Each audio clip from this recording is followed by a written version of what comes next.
Mr. Speaker, violent prisoners released early because the Tories wrecked the criminal justice system. 3,500 small boat arrivals already this year because the Tories lost control of the borders. The NHS struggling to see people because the Tories broke it. Millions paying more on their mortgages. A budget that hit pensioners. A £46 billion hole in his sums. Why is the Prime Minister so scared to call an election? Well, Mr. Speaker, as I said in January, my working assumption is that the election will be in the second half of the year. But I must say, I thought that out of everybody, he'd actually be the most grateful, Mr. Speaker, because he's now actually got time to come up with a plan for Britain. We're all looking forward to finally seeing it. We're ready. Just call it. Just call it. But, Mr. Speaker, he talks a plan. Let's just take his Rwanda policy. When they first announced this gimmick, they claimed it would settle tens of thousands of people. The Home Office then whittled it down to a mere 300. 4 times that number have already arrived this month, and the backlog stands at 130,000. Can the Prime Minister see any flaw in his plan to deport less than 1% of that backlog? Mr. Speaker, since I became Prime Minister, the number of small boat crossings are actually down by over a third, Mr. Speaker.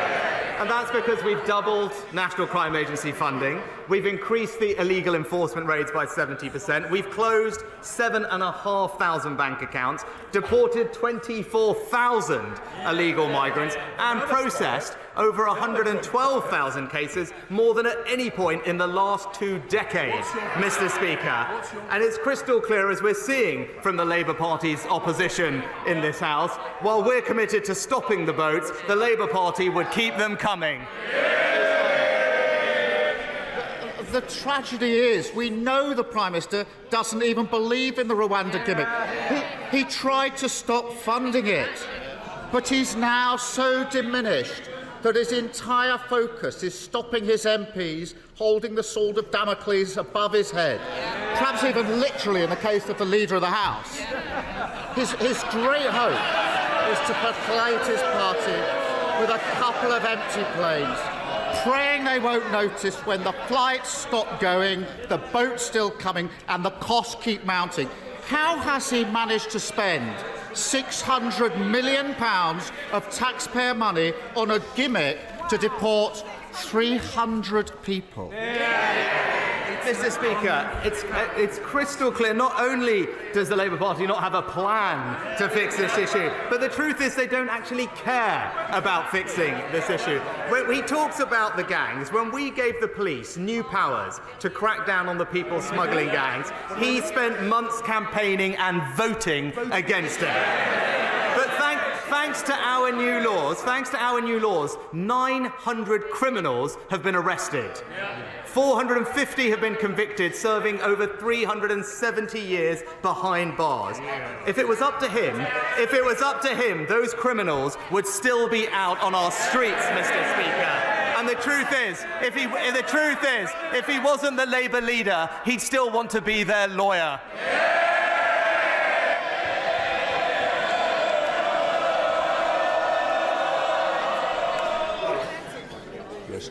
Speaker, I've prosecuted more people smugglers than he's had helicopter rides, and that's a lot. And this, I've done it. Rwanda gimmick is going to cost the taxpayer £2 million for every one of his 300 people that they deport. And I know the Prime Minister likes to spend a lot on jet setting, but that's some plane ticket.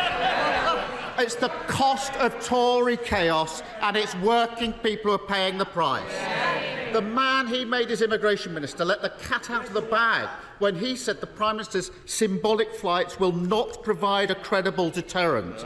And we know the Prime Minister himself thought it wouldn't work. If the people selling this gimmick don't believe in it, why should the country? Mr. Speaker, he's very keen to talk about who he prosecuted. He's a bit less keen to talk about when he defended Hizb ut-Tahrir, Mr. Speaker. But when it comes to this question of how to deal with people who are here illegally, his values are simply not those of the British people. After all, this is the person who campaigned to stop the deportation of foreign dangerous criminals, Mr. Speaker. A dangerous criminal was jailed for dealing Class A drugs after he fought to keep him here. A gangmaster was convicted of carrying a knife after he fought to keep him here. So whether it's representing terrorists or campaigning for criminals, it's clear whose side he's on, and it's not the British people. It's genuinely sad to see him reduced to this nonsense. And let's take another example that I started with.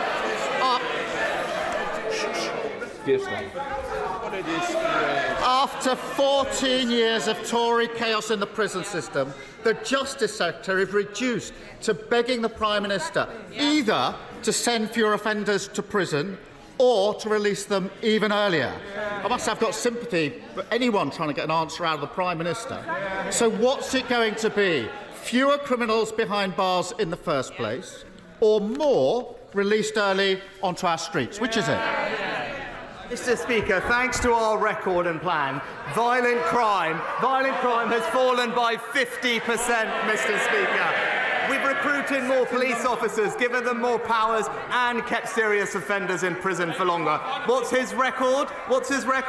He voted against greater protection for our emergency workers, opposed tougher sentences for violent criminals, and failed to give police the powers they need. It would be back to square one with Labour, soft on crime and soft on criminals. You can see why he doesn't want an election, why his party have lost faith in him, why half his cabinet are lining up to replace him. No answers, no plan, no clue. And the Prime Minister has never had the courage to stand up to his party. So let me help him out and say to them what he wishes he could. The mortgage mayhem, the waiting list, the criminals walking free, they are the costs of Tory chaos. And if they can't bring themselves to stop the endless games and gimmicks, stop putting themselves before country, they should pack up, go home, and waste somebody else's time. It wasn't that difficult, was it, Prime Minister? Mr. Speaker, he talks... Prime Minister.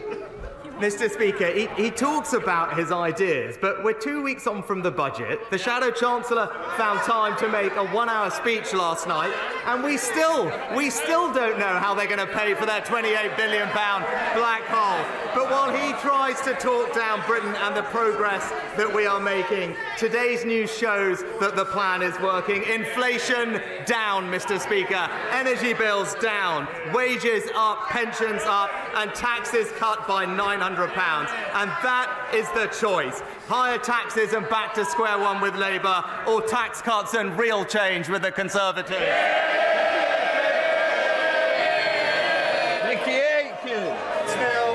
Mr. Speaker, the UK birth rate is falling while those requiring fertility treatment to conceive is rising. There are no employment rights attached to those undertaking fertility treatment, no paid time off work.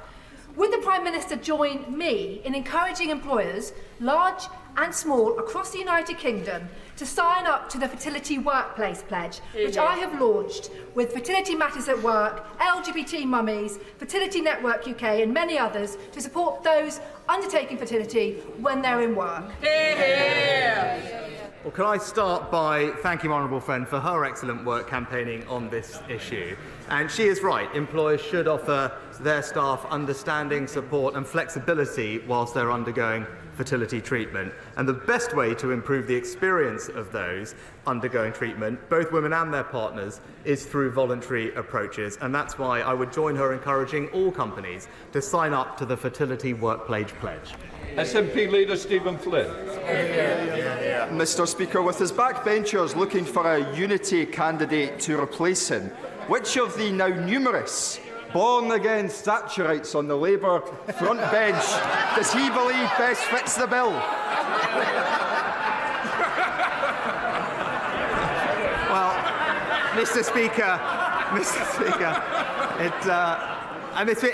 it was surprising to hear all this talk about the 1970s from the Shadow Chancellor in particular. But then if you see what's happening in places like Birmingham, where taxes are going up by 21%, Mr. Speaker, services are being cut, whether it's social care, children's services, or indeed in some streets, literally the lights are being turned off. It was unsurprising why they're talking about the 70s, and I can just say what they've done to Birmingham, the Conservatives will never let them do to Britain. Of course, Mr. Speaker, there's a serious point to be made here, because the IFS have warned of the conspiracy of silence which exists between the Labour Party and the Conservative Party when it comes to £18 billion of looming public sector cuts. Indeed, just last night, they actually outlined that the fiscal rules of the Labour Party and the Conservative Party are in effect identical. So with such continuity on offer, Mr. Speaker, the public are right to be anti-Westminster, aren't they? Well, Mr. Speaker, I'm surprised to hear him quoting the IFS, because the IFS also described the recent SNP budget as, in their words, misleading, and said in their words that pain is almost certainly coming. It is a savage tax and acts budget, Mr. Speaker, a savage tax and acts budget. Because here's the reality of it. Whilst NHS spending in England is going up in real terms, in Scotland it is going down, Mr. Speaker. And while taxes are being cut by the UK government, it is the SNP government that is putting them up. And that is the contrast. Where the SNP or indeed Labour are in charge, it's working people that pay the price. Thank you, Mr. Speaker. The Prime Minister quite rightly often criticises the Scottish Government for the extra tax they put on residents. Well, in my part of Cornwall, we have an extra tax called the Tamar toll. I've been working on a petition with my neighbour, the MP for Plymouth Moorview. Would the Prime Minister make our part of Cornwall, of our country, more competitive by losing this extra tax and help our country level out, our community level out? Well, I thank my honourable friend for raising this important local issue. Any application for a toll revision will be considered by the Transport Secretary at the right opportunity when it's been received. But I am told there are also plans in place to create a new locally led focal group of key stakeholders to ensure that there is a real opportunity to make their views heard about crossings in the future. And I know that my honourable friend will play an active role in that group. Sir Geoffrey Donalds. Thank you, Mr. Speaker. Yesterday saw the Northern Ireland Assembly for the first time in its history exercise its new veto powers to prevent the application of new EU law that would harm our ability to trade with the rest of the United Kingdom. This is something which the DUP campaigned to achieve when others were calling for rigorous implementation of the protocol. And to his credit, the Prime Minister was able to work with us to deliver the real changes to the protocol that will help restore Northern Ireland's place within the United Kingdom and its internal market.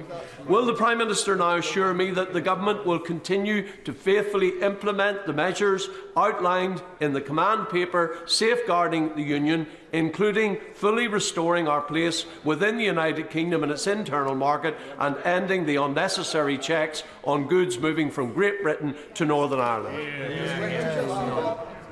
Well, I want to congratulate my honourable friend again on his leadership of unionism, and I agree it's been a very encouraging few weeks, and I salute the work of both the First Minister and Deputy First Minister in representing the future of Northern Ireland. And I can assure him that we will implement our commitments at pace, including further regulations to be laid before this House in coming days to take power to deliver those commitments on UK internal trade, also hosting the first meeting of the UK East-West Council and the establishment of Intertrade UK. But it comes down to this fundamental point, and I know that he will agree. Northern Ireland's place is stronger in the Union, with locally elected politicians in place, representing the needs of all parts of the community. Reverend Lee. Noting the NAO report today on the spiralling costs of using ex-military bases for migrants, and noting that the Home Office has announced this week that they are to reduce the projected numbers at RAF Scampton down to 800. Will the Prime Minister ensure that his Minister for Immigration meets West Lindsey District Council and myself urgently so that we can release most of the base for regeneration of this iconic RAF base, the home of the Red Arrows and the Dam Busters?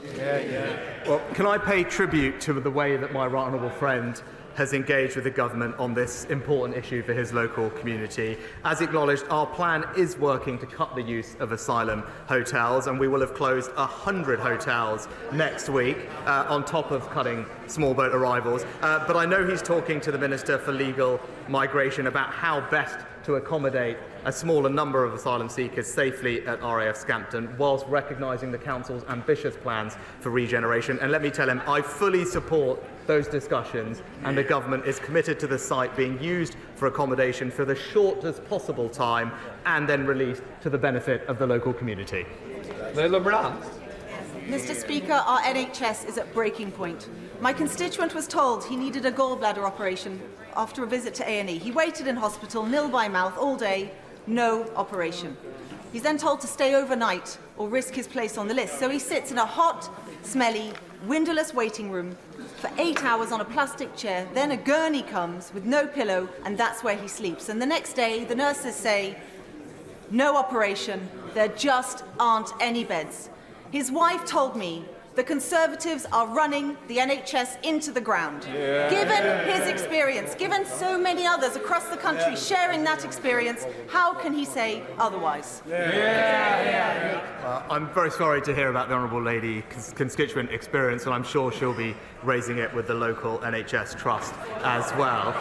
What I would say is, of course, the NHS is recovering from a difficult 2 years, but it has received considerable backing from this government, record investment, as was acknowledged by the NHS CEO just the other week, a plan to improve productivity in the future. And when it comes to beds, we've invested in 5,000 new beds over the last year, more ambulances, and all of that is contributing to lower waiting times, waiting lists coming down, and an improved A&E performance over last year. Angela Richards. Mr. Speaker, the people of the eastern villages of Guildford, the Clandons, the Horsleys, Effingham, Ripley, Send and Ockham have had enough. Unwanted development and villages taken out of the Greenbelt without promised infrastructure is why I've been calling for an immediate review of the local plan for the last 3 years. Does my right honourable friend agree with me that Labour's promise of concreting over the Greenbelt, even against the wishes of local MPs, would simply add insult to injury? Well, Mr. Speaker, unlike both the Liberal Democrats and the Labour Party, who believe in top-down targets that decimate the Greenbelt, we believe in local people having a say over their local communities, which is why we are committed to protecting and enhancing the Greenbelt. The national planning policy includes strong protections to safeguard this important land. I know her local plan is currently under review by the council, who have indicated they'll be updating it, and I hope the honourable member and her constituents engage with that process to help shape future at Guildford for future generations. Kendrick. Mr. Speaker, the EU Foreign Policy High Representative Joseph Borrell said on Monday that Israel is provoking famine in Gaza and using starvation as a weapon of war. President Biden has said that there should be no attack on Rafah without a plan to ensure the safety of more than 1 million people living there. Does the Prime Minister agree with High Representative Borrell and President Biden? Because I do, and we need a ceasefire. If he does agree, would he say so here in the chamber today? Well, so as the honourable gentleman knows, I've explained our position repeatedly, but the findings from the IPC are gravely concerning. It's clear that the status quo is unsustainable and we need urgent action now to avoid a famine. The UK is doing all it can to get more aid in and to prevent a worsening crisis. 2,000 tonnes of UK-funded food aid, including flour and hot meals, is being distributed by the World Food Programme in Gaza today, as we speak, enough to feed more than 275,000 people, and we will continue to do everything we can to alleviate the suffering that people are experiencing. Sir Bill Wiggin, closed question. Question number 9, sir.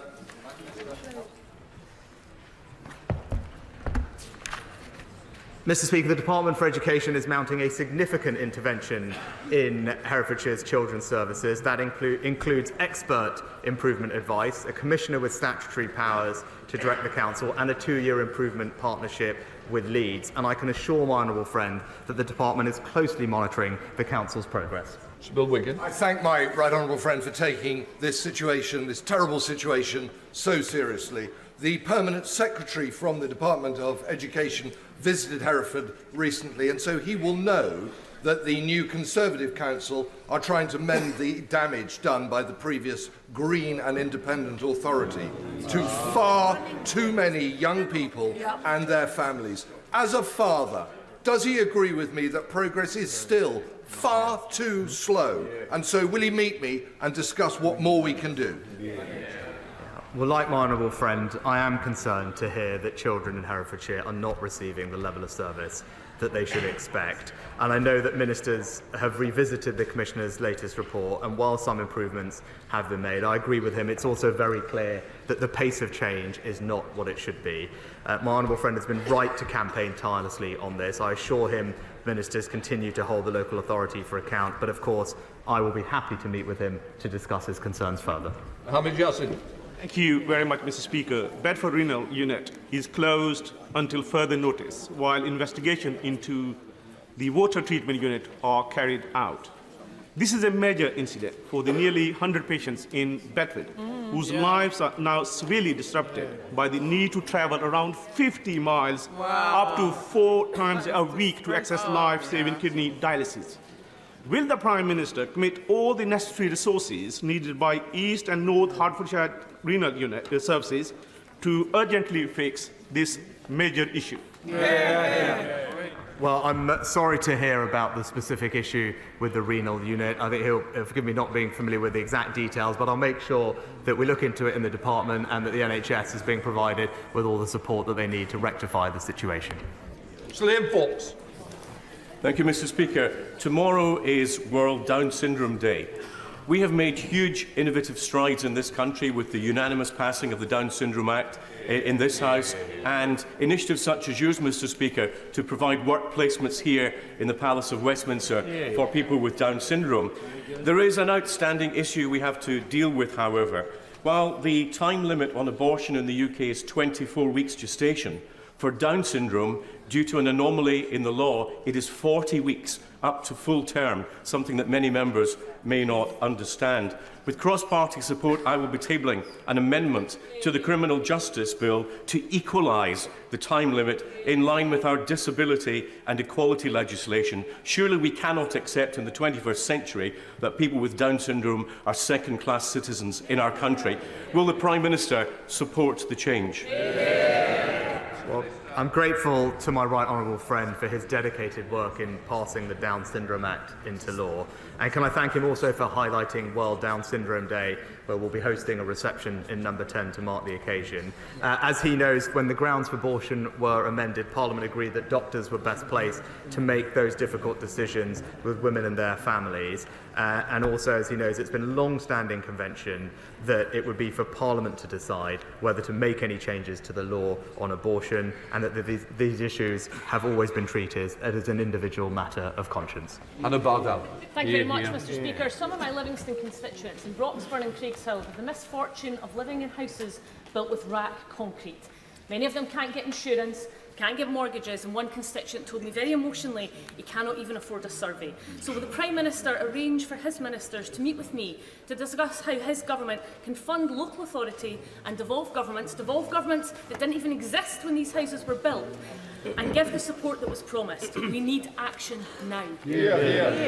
Well, Mr. Speaker, I'd happily look into the issue that the Honourable Lady raises, but in the first instance, I'm sure it would be a question for the SNP government in Scotland to answer, to make sure that they're providing for their constituents. And we have a strong track record of investing in local communities right across Scotland with our levelling up funding and investment partnerships. But when it comes to housing, obviously she'll know that that's a devolved area, but I'll happily look into the issue that she raises. Andrew Rosendale. Mr. Speaker, sir, the Prime Minister should be aware that the people of Romford are appalled by the catastrophic reign of the current Mayor of London. So, Does he agree that traditional boroughs like Havering should have more independence from City Hall? But in the meantime, to save London, shouldn't we sack Sadiq and elect Susan Hall as the next mayor of our capital? Well, can I pay tribute to the Honourable Member for Romford's championing of his area and his passion to preserve its character.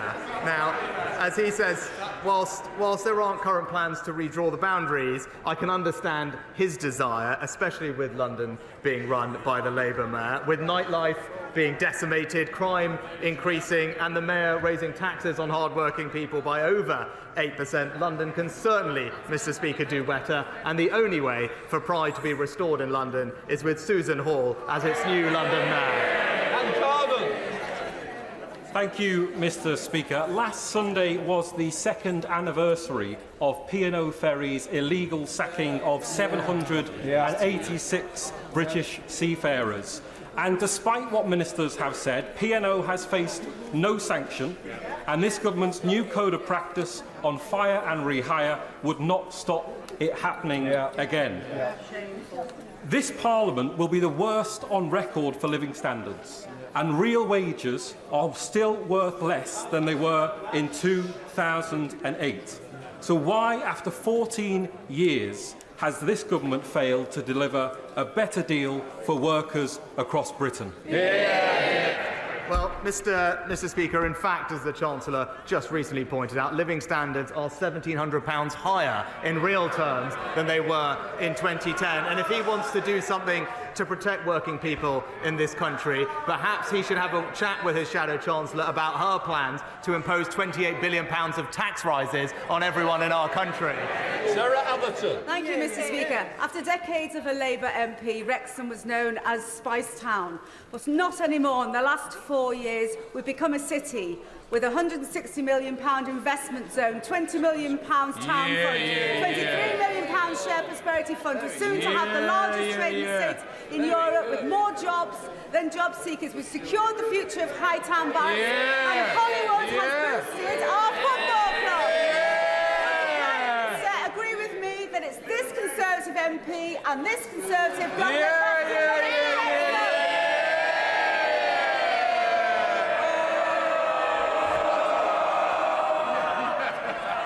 My honourable friend has been an excellent campaigner for Wrexham, putting it on the map after years of decline under the Labour Party, the heart of one of Wales's investment zones, with our plan for towns helping to regenerate the local high street and improve public safety. And I can tell my honourable friend, with such a great campaigner like herself, the next 5 years will only look brighter for Wrexham. Ashley Dalton. Thank you, Mr. Speaker. Last week, the Prime Minister rightly called Conservative Party donor Frank Hester's comments about the Honourable Member for Hackney North and Stoke Newington racist. It has since emerged that Mr. Hester has made comments that a group of Indian members of staff should climb on the roof, like on the roof of a train, and has made reference to Asian Corner. Does the Prime Minister agree with me that these comments are racist? Yes or no? Mr. Speaker, I addressed this last week, and the Minister for Women and Equalities addressed this just half an hour ago. Father of the House, Sir Peter Bottomley. Thank you, Mr. Speaker. You and the Prime Minister will be welcome in the Arran district of my constituency, where developers are trying to build over every vineyard, horticultural nursery, and agricultural land. Could he point out that the last place to build homes is prime agricultural land, especially in an area where developers have enough permissions to meet the Council's targets for the next 5 years? Well, Mr. Speaker, my honourable friend is right that sustainable development must be at the heart of our planning system, and that's why we're committed to meeting the housing needs of our communities by building homes the right homes in the right places, making sure that everyone uses best use of brownfield land, conserving our countryside, but that's also the point that he makes, which is important. As I've been crystal clear, we must protect agricultural land. Food security is incredibly important, and we need our farmers to produce more great British food. Andy Slaughter. Thank you very much, Mr. Speaker. We know the Prime Minister has received advice about the legality of the Israel-Gaza war, that he's had time to consider it, that governments can and do publish such advice. So will he tell the House what steps he is taking to act on that advice in reviewing UK arms sales, in supporting proceedings in the ICJ and ICC, and in exercising the UK vote in the UN Security Council? Well, Mr. Speaker, we continue to call for Israel to respect international humanitarian law and for civilians to be protected. Too many civilians have been killed, and we want to see Israel take greater care to limit its operations to military targets. These are points that both I and the Foreign Secretary have repeatedly made to Prime Minister Netanyahu. We have previously assessed that Israel is committed and capable of complying with international humanitarian law, and of course we always keep this under review. Vickers. Thank you, Mr. Speaker. The Prime Minister will be aware of plans by National Grid to build 50-metre-high pylons, a network through much of rural Lincolnshire, which is causing much consternation, particularly in rural villages. Could my right honourable friend assure my residents that when finally ministers consider the consultations that come forward from National Grid, that they will give sympathetic consideration to putting some of the sections underground? Well, Mr. Speaker, my honourable friend is absolutely right to raise the concerns of his constituents, and he will recognise the balance that we need to strike by making sure that we give our country the energy security that it needs, but do that in a way that is respectful of the impact on local communities. I'll be sure to make sure that ministers take into account the concerns that he's raised and that all the views of his local constituents are taken into account. Final question, Terry Ali. Mr. Speaker, given the Prime Minister's and his government's days are numbered and will soon be in opposition, will he use the small amount of time available to him and join the 138 United Nations member states and recognise the state of Palestine? Mr. Speaker, our position has been consistently clear that we will recognise the state of Palestine when it makes most beneficial sense for the overall peace process. Of course we're committed to an ultimate two-state solution, but in the here and now what we are calling for is an immediate, sustained humanitarian pause which would allow for the safe release of hostages, including British nationals, and more aid to reach Gaza. And we would urge all sides to seize the opportunity and continue negotiations to reach an agreement as soon as possible. Please, Prime Minister's questions.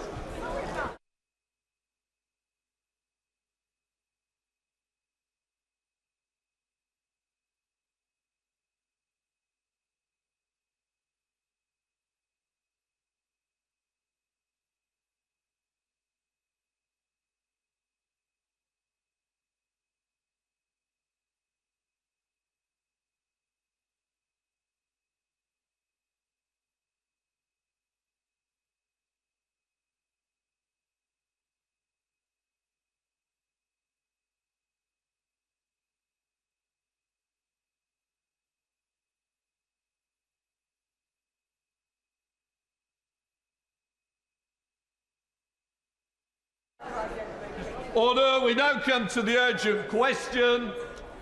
James Murray. Thank you, Mr. Speaker, for your permission to ask the Chancellor of the Exchequer to